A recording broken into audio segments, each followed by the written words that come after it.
আপনার শখের ফেসবুক অ্যাকাউন্টটাকে হারিয়ে ফেলেছেন, সে অ্যাকাউন্টের পাসওয়ার্ড ভুলে গেছেন, কোন নাম্বার জিমেল দিয়ে অ্যাকাউন্টটা খুলেছেন সেটাও ভুলে গেছেন, জাস্ট আপনি নামটা জানেন, অর্থাৎ নামটা সার্চ করলে ফেসবুকে ফেসবুক অ্যাকাউন্টটা আসে, দেখা যায়। সেই নামটা দিয়ে আপনার ফেসবুক অ্যাকাউন্টটাকে আপনি কিভাবে রিকভার করবেন আমি একদম লাইভ প্রুফ প্রমাণ সহকারে আপনাদেরকে ফোন স্ক্রিনে দেখিয়ে দিব। তাই ভিডিওটি কোনো রকম স্কিপ না করে সম্পূর্ণ দেখেন। যাদের 5 বছর আগে, 10 বছর আগের কিংবা যে কোনো সময় ফেসবুক অ্যাকাউন্ট লগ আউট হয়ে গেছে, হারিয়ে ফেলেছেন, রিকভার করতে পারছেন না, কোন নাম্বার জিমেল দিয়ে খুলেছেন সেটা ভুলে গেছেন, পাসওয়ার্ড ভুলে গেছেন, জাস্ট নামটা মনে আছেন, ফেসবুকে অ্যাকাউন্টটা দেখা যায়, ওই নাম দিয়ে আপনার অ্যাকাউন্টটাকে আপনি কীভাবে রিকভার করবেন স্টেপ বাই স্টেপ দেখিয়ে দিচ্ছি। ভিডিওটি সম্পূর্ণ দেখেন, সাথে পেজটিকে ফলো করে রাখবেন। একটাই রিকোয়েস্ট, আপনি যদি প্রথমবারের মতো আমার চ্যানেলে এসে থাকেন চ্যানেলটিকে সাবস্ক্রাইব করে রাখবেন। তো চলুন কথা না বাড়িয়ে ভিডিওটা শুরু করা যাক। এই জন্য প্রথমে আপনি চলে যাবেন যে কোনো একটি ব্রাউজারে। আমি এখান থেকে ক্রোম ব্রাউজার এই অ্যাপসটাকে ওপেন করে দিলাম। অ্যাপসটাকে ওপেন করে দেওয়ার পর আপনি কি করবেন, এখান থেকে সার্চ বারে যাবেন। সার্চ বারে গিয়ে সার্চ করবেন m.facebook.com, অথবা এটা লিখলে হবে m.facebook লিখলে হয়ে যাবে, কিংবা .com লিখলেও কিন্তু একই কথা, আপনাকে সেম জায়গায় নিয়ে যাবে। আমি m.facebook লিখে সার্চ কিংবা এন্টার করে দিলাম। এবার দেখেন আমাকে এখানে নিয়ে আসলো। এবার আপনি কি করবেন, এখানে এই ওয়েবসাইটের উপর টিপে ধরার পর এখানে দেখেন 1 নম্বরে ওপেন ইন নিউ ট্যাব, আপনি এখানে ক্লিক করবেন। এখানে ক্লিক করার পর এখানে দেখেন একটা বক্স দেখাচ্ছে, আপনি এই বক্সে ক্লিক করবেন। এবার এখান থেকে একদম নিচে যে বক্সটা আছে আপনি এখানে ক্লিক করবেন। এবার এখানে দেখেন আমার এখানে এরকম দেখাচ্ছে, তার কারণ হচ্ছে আমার ডেস্কটপ মোডটা এখানে অন নাই। ডেস্কটপ মোডটা প্রথমে অন আছে কিনা আপনি চেক করবেন। এটা চেক করার জন্য উপরে 3 ডট মেনু এই অপশনে ক্লিক করবেন, হালকা স্ক্রল করবেন, দেন দেখেন ডেস্কটপ সাইট নামে একটা লেখা আছে, বক্স দেখাচ্ছে। এই বক্সটা যদি টিকমার্ক থাকে তাহলে এখানে আসতে হবে না, যদি আমার মতো টিকমার্ক করা না থাকে আপনি এটাকে টিকমার্ক করে ফেলবেন। টিকমার্ক করলে দেখেন আপনাকে এখানে নিয়ে আসবে বা এরকম দেখাবে, অর্থাৎ ডেস্কটপ কিংবা কম্পিউটারে যেভাবে শো করে আমাদের ফোনে সেভাবে ইন্টারফেসটা শো করবে।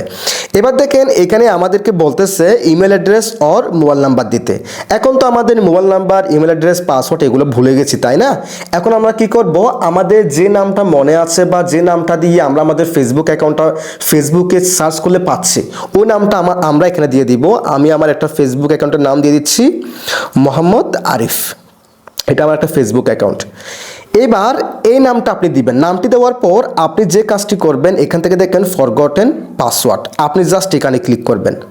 এখানে ক্লিক করার পর এখানে দেখেন আপনাকে আবার বলবে mobile number or email address দেওয়ার জন্য। এবার আপনি কি করবেন, সেম নামটা আবার এখানে দিয়ে দিবেন, আপনার অ্যাকাউন্টের নামটা আবার দিয়ে দিবেন। দেন এখান থেকে কন্টিনিউ অপশন এখানে ক্লিক করে দিবেন। নামটি দিয়ে কন্টিনিউ অপশনে ক্লিক করে দেওয়ার পর দেখেন ওই নাম দিয়ে এখানে যতগুলো ফেসবুক অ্যাকাউন্ট আছে সবগুলো কিন্তু এখানে চলে আসবে, ঠিক আছে? সো এখান থেকে আপনাকে অবজার্ভ করতে হবে কিংবা খুঁজে বের করতে হবে কোনটা আপনার অ্যাকাউন্ট। সো এখানে দেখেন 1 নম্বরে একটা মোহাম্মদ আরিফ দেখাচ্ছে এবং আমার ছবি দেখাচ্ছে, এটা হচ্ছে আমার অ্যাকাউন্ট। আমি কি করব, আমার অ্যাকাউন্টের উপর ক্লিক করে দিব।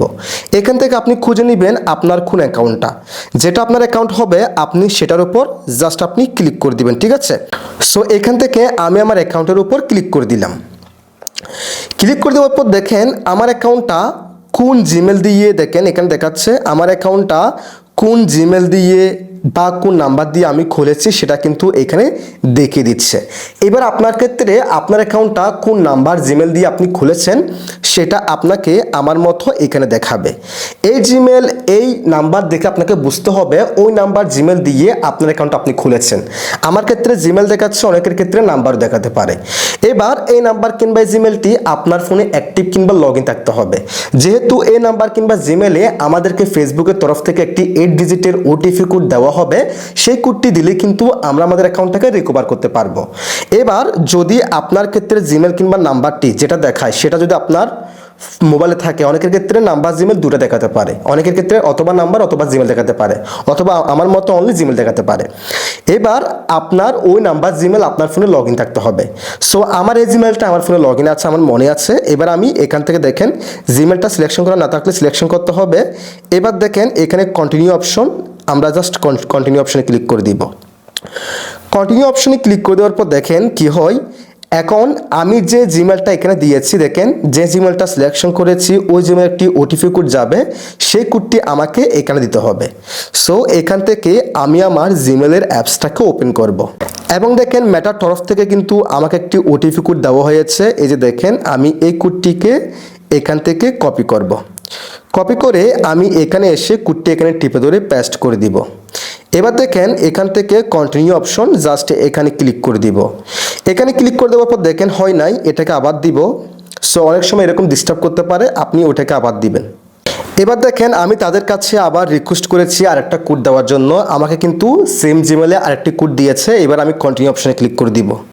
আশা করি এই কোডটা নিয়ে ফেলবে। সো আপনার ক্ষেত্রে এরকম যদি আপনি সঠিক কোডটা দেওয়ার পরেও যদি ডিস্টার্ব করে, আপনি এখান থেকে বেরিয়ে এসে আবার আপনি কোডের জন্য কন্টিনিউ অপশনে ক্লিক করবেন কিংবা অ্যাপ্লাই করবেন, ঠিক আছে?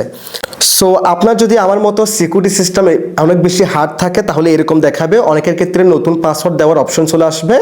যদি এরকম আসে তাহলে এখানে কিন্তু আপনাকে এটাকে অ্যাপ্রুভ করাতে হবে। এই জন্য আপনি এখান থেকে ট্রাই অ্যানাদার ওয়ে এই অপশনে ক্লিক করবেন। এই অপশনে ক্লিক করার পর আপনি টু ফ্যাক্টর অথেন্টিকেশন অন করার সময় যে হোয়াটসঅ্যাপ নাম্বার দিয়ে আপনি অ্যাকাউন্টটাকে টু ফ্যাক্টর অথেন্টিকেশন কমপ্লিট করেছেন সেই নাম্বার একটি ওটিপি কোড যাবে দেখেন। সো এখানে লাস্ট সংখ্যা একে দেখে বুঝতে হবে কোন নাম্বার দিয়ে আপনি এখানে টু ফ্যাক্টর অথেন্টিকেশন কমপ্লিট করেছেন। সো নাম্বারটা আমার মনে আছে, আমি নাম্বারটাকে সিলেকশন করলাম, দেন নিচে কন্টিনিউ অপশনে ক্লিক করলাম। এবার আমার এই নাম্বারে একটি ওটিপি কোড দেবে, সেই কোডটি আমাকে এখানে দিতে হবে। সো আপনার যদি টু ফ্যাক্টর অথেন্টিকেশন যদি অন করা না থাকে আপনার এত ঝামেলা হবে না, অর্থাৎ হোয়াটসঅ্যাপে কোড দেওয়া এই টাইপসে কোনো কিছু আসবে না, আপনাকে ডিরেক্টলি নতুন পাসওয়ার্ড দেওয়ার অপশন নিয়ে আসবে। এখন আমি এই কোডটা এখানে দিয়ে দিব, আমি একটু চেক করি আমার কোডটা এসেছে কিনা। সো আমার কোডটা আমি এখানে দিয়ে দিলাম। কোডটা দেওয়ার পর দেখেন আমাকে এখানে নিয়ে আসলো, দেন এখান থেকে আমি নিচেরটাকে সিলেকশন করলাম। সিলেকশন করার পর দেখেন আমার অ্যাকাউন্টটা কিন্তু অটোমেটিক্যালি আমাকে এখানে নিয়ে আসলো। আপনার ক্ষেত্রে যদি টু ফ্যাক্টর অথেন্টিকেশন যদি অন করা না থাকে আপনার ক্ষেত্রে কি হবে, নতুন পাসওয়ার্ড দেওয়ার অপশন চলে আসবে। ক্রিয়েট অ্যান নিউ পাসওয়ার্ড লেখা নামে একটা বক্স আসবে, ওখানে একটা নতুন পাসওয়ার্ড দিয়ে স্ট্রং পাসওয়ার্ড দিয়ে নেক্সটে ক্লিক করলে আপনার অ্যাকাউন্টটা আমার মতো এরকম লগ ইন করে ফেলবে, অথবা আমার মতো এরকম লগ ইন করে ফেলবে। আর এরকম লগ ইন করে ফেললে আপনি সাথে সাথে আপনার অ্যাকাউন্টের পাসওয়ার্ডটিকে পরিবর্তন করে ফেলবেন। পাসওয়ার্ডটি কিভাবে পরিবর্তন করতে হয় যদি আপনার জানা না থাকে আমার এই চ্যানেলটা ভিজিট করতে পারেন। এখানে কিন্তু ফেসবুকের পাসওয়ার্ড কিভাবে পরিবর্তন করতে হয়, বর্তমান পাসওয়ার্ড মনে থাকলেও পারবেন, না থাকলেও পারবেন, সেটা নিয়ে আমি ভিডিও দিয়ে দিয়েছি, আপনি চেক করে দেখতে পারেন। সো এভাবে চাইলে আপনি খুব সহজে আপনার ফেসবুক অ্যাকাউন্টটাকে রিকভার করতে পারেন। পাসওয়ার্ডটা অবশ্যই পরিবর্তন করে কোনো জায়গায় লিখে রাখবেন। এইভাবে আপনার হারিয়ে যাওয়া ফেসবুক অ্যাকাউন্ট আপনি খুব সহজে রিকভার করতে পারেন। যদি ভিডিওটি ভালো লাগে অবশ্যই লাইক কমেন্ট শেয়ার করে দিবেন, চ্যানেলটিকে সাবস্ক্রাইব করে পেজটিকে ফলো করে রাখবেন।